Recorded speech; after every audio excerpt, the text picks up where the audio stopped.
Sa pag-arangkada ng Creamline ang triple-double ni Gemma Galonza na 23 puntos, 16 digs at 14 na reception ang nagligtas sa title repeat bid ng Cool Smashers para sa kanilang ika-24 na head-to-head na tagumpay laban sa Angels sa 30 laban sa liga.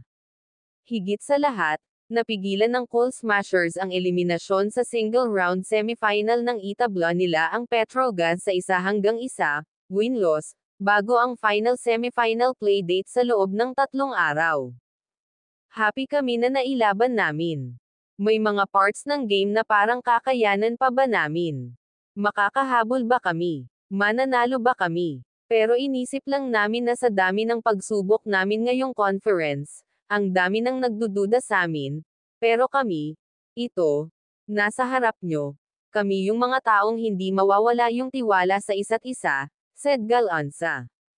When you play that kind of game na talagang dikit lang, wala ka nang ibang iisipin kundi paano ka lang makascore ng points. Dami na rin naming pinagdaanan, lalo na ngayong conference.